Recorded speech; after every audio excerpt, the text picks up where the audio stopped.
Distinction. Learning Center. The Light of Education. Chapter 3.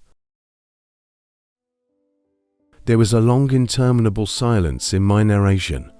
I could sense my children wanted to ask 1,001 questions, but each and every one of them was lost in their own thoughts. In fact, their silence reminded me of my own silence 20 years ago, when my husband made that revelation. For a long while I could not utter a single word. Then, after what seemed like eternity, I sighed and told my husband to go to Dr. Samjon and personally apologize on my behalf. I could not see myself going back to the school to face my HOD after my inexcusable behavior. My husband understood my plight and agreed. The next week, when I chanced upon Dr. Samjon on the corridor, he greeted me jovially as if nothing ever happened. But then, he was right. Nothing ever happened. It took a while for me to wrestle with my conscience and convince myself that indeed nothing happened, and life went on as usual. "Mum, what about the quiet one?" Omar asked.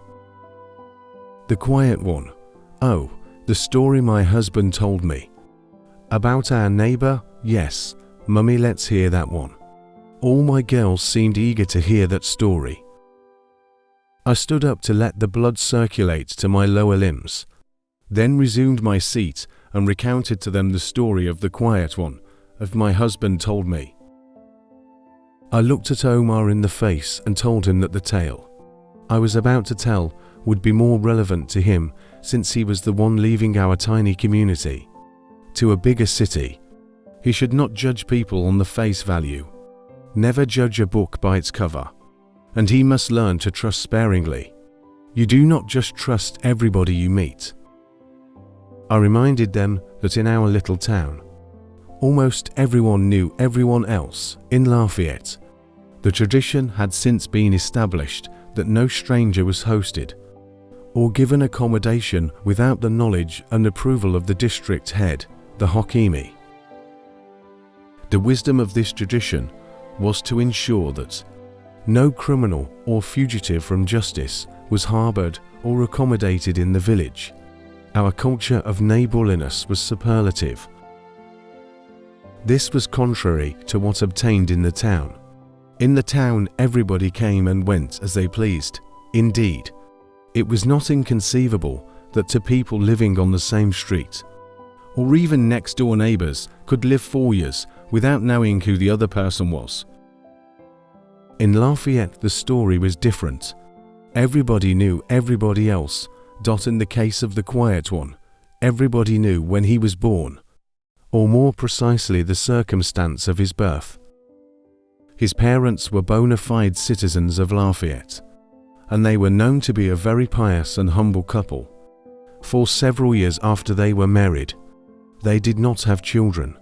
It appeared, so the elders said, when they were about giving up, they consulted the services of a formidable boka, a traditional medicine man, and their wishes were granted. People give different interpretations to what actually transpired. While some believed that the boka gave them some potent concoction for instant fertility, others believed that he was indeed the one who fathered the child. In either case, Tal was the result.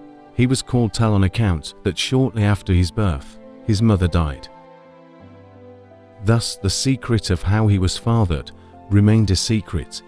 His father married another woman who also did not give birth to any child, so she helped in the upbringing of Tal.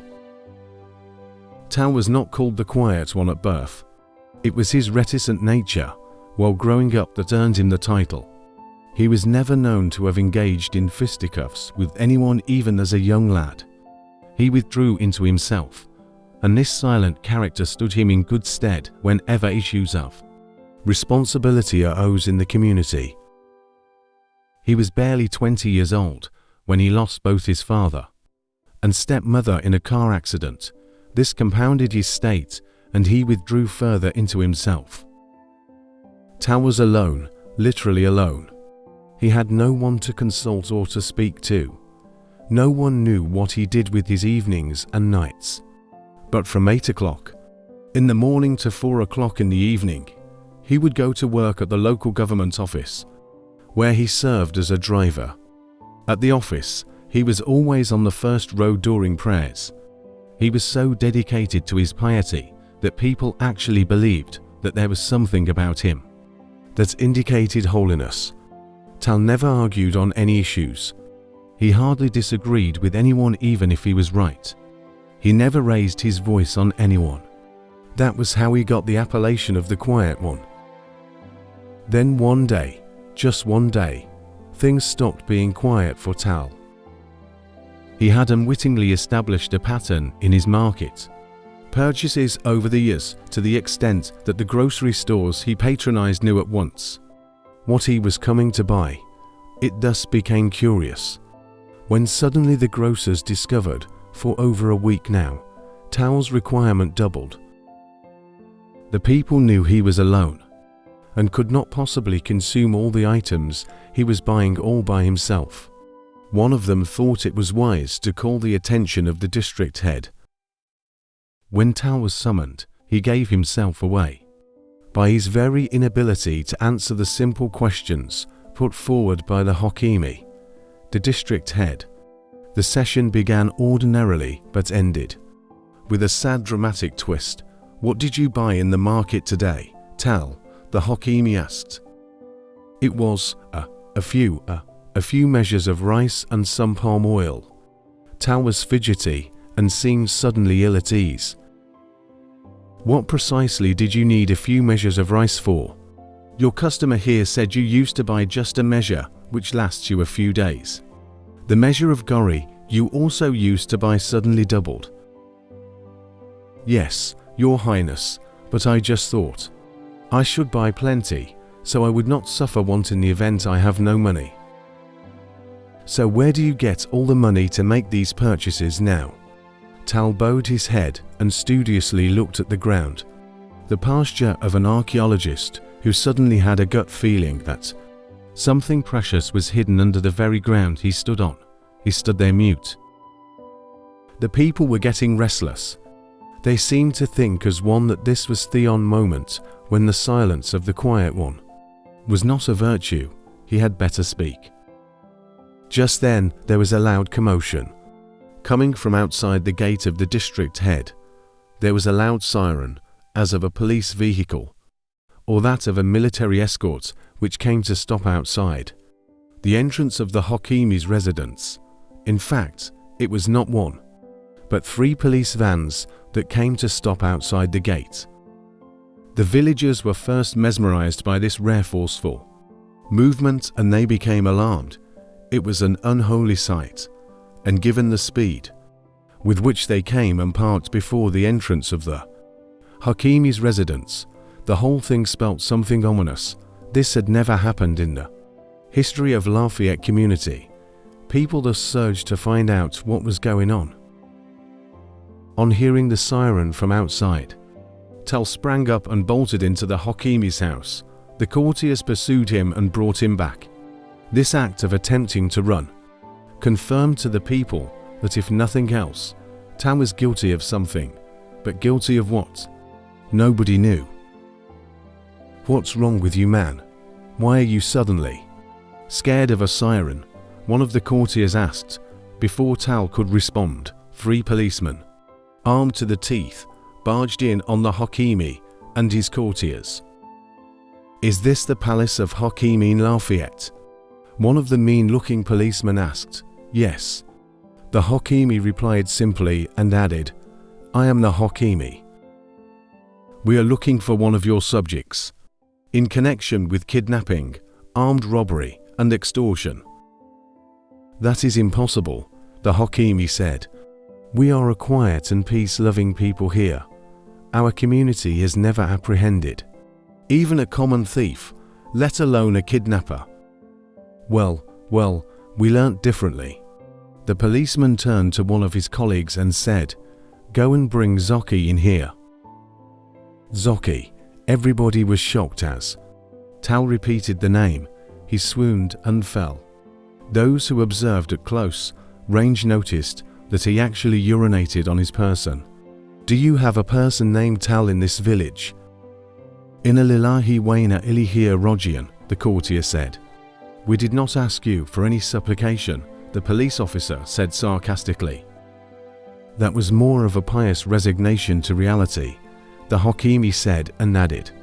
It means from Allah we came, and unto him is our returning. Let your man spare me his Arabic lessons. Do you have a guy named Tal here or don't you? And why is this guy sprawled on the floor? The policeman was impatience personified. He did not even give the Hakimi the respect strangers supposed to accord him. What? That is the Tal you are asking after, one of the courtiers volunteered. Oh, in that case our search is over. The policeman now turned to the Hakimi and said, who can take us to his house? He will do that himself, but what is all this about? We told you that this man is an accessory to kidnapping and extortion. Just then, the other policeman that was sent to bring Zoki came back dragging an obviously battered Zoki who was chained arms and legs. On the sight of the chained and manacled Zoki, Tal doubled over and, if that were possible, fainted a second time. Get up, my friend, the policeman said curtly, brandishing a kick at Tal's middle. Tal staggered up and immediately began declaring his innocence. Believe me, officer, I am innocent, Tal said. It was Zoki's idea. He was the one who said. They had a neighbor in town. Shut up, my friend. Nobody asked you anything. Just take us to the house. Your house, the policeman growled. The Hakimi was beside himself with confusion. He had never before witnessed anything like this. And he had been Hakimi in Lafayette for over 30 years. And, come to think of it, if any act of misdeed were to be suspected in this humble village, Tal was the last person that would come to anybody's mind. Now it appeared Tal was not only neck deep in whatever he was being accused, he was even trying to rationalize it. God, you really never know with men. Who would have thought? But what was it really that they had done? Excuse me, officer. The Hakimi cleared his throat. Yes, sir, the policeman turned to the Hakimi. Whatever it is that this man here would have done, it is expedient that you take a witness from here, so that we can explain his absence to those who may wish to know something about his whereabouts. Please yourself, Hakimi, but I can assure you that this man here would be absent for a very long time.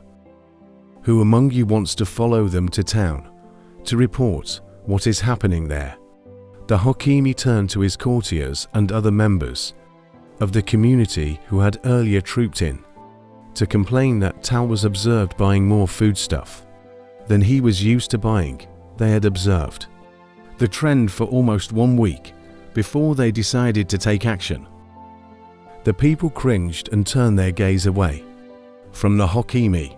Well, then, the policeman said, since nobody is following us to town, we would adequately inform you through the Hakimi whatever happened later. He then turned to Zoki. Is this the Tal you told us about? He asked. Zoki nodded. The policeman raised his baton. Can't you talk? Yes, yes, he is the one. That is Tal. Okay, let's go. Two other police constables dragged Tal up and whisked him out of the Hakimi's residence and into the waiting police van as they drove slowly towards Tal's house. The people, hitherto reluctant to follow Tal to town, now willingly followed the police vehicles to Tal's house. Once there, the policeman followed Tal into the house, and shortly thereafter came out with a young boy of no more than 13 years old. Tal was already handcuffed. He was hoisted onto the waiting vehicle where Zoki was, and the boy sat in the front seat with the leading police officer, who obviously was the IPO, the investigating police officer. The vehicle zoomed off and left Lafayette hurriedly. As they entered, that was the last anybody in the community saw of Tal.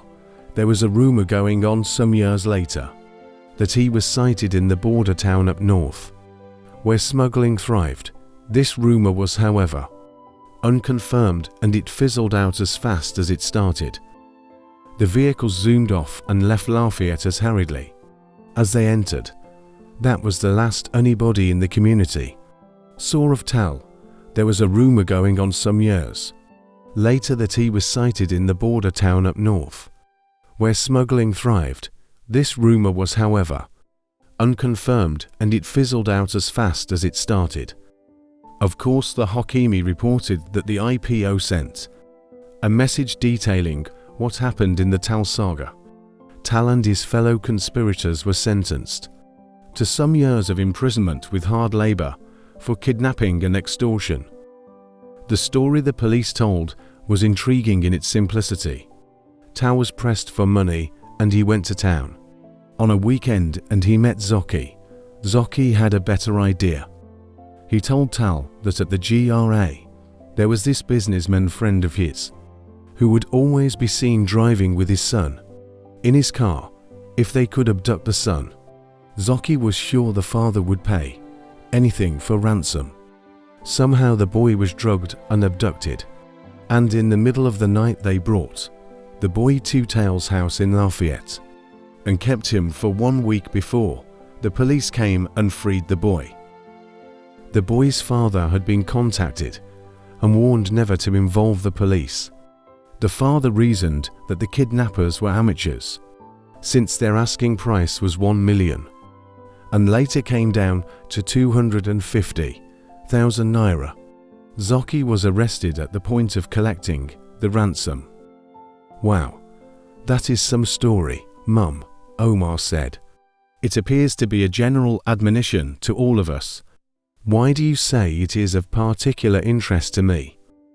I smiled and said, "My son, you are like that young boy in the story. You are going to the university. Do you not trust anyone?" "Surely, Mum. I understand. Of course you will make friends and all that. Just be careful. If he likes, let him trust everybody," Tima said. "Mum, I'll..." "Yes, I know what you will do, but whatever you would do, don't get mixed with bad company." "Like kidnappers, Mum?" "Nope, like cultists, and those who engage in EMAL. EMAL, exams malpractice. Oh, it was an acronym too. It has many names." "Surely, I will avoid that." "You remember Salma?" Bint raised her hand, as if attempting to answer a question in the classroom. "Yes, my dear. Salma is that student who embarrassed herself during your registration," Bint declared. I was impressed. Clap for my Bint. The others clapped half-heartedly. "Well, if you remember, by her confession, our school was not her first," I said. "How did you know, Mum?" "She told me. We later became friends. It was exams malpractice that drove her out of the university." "How?"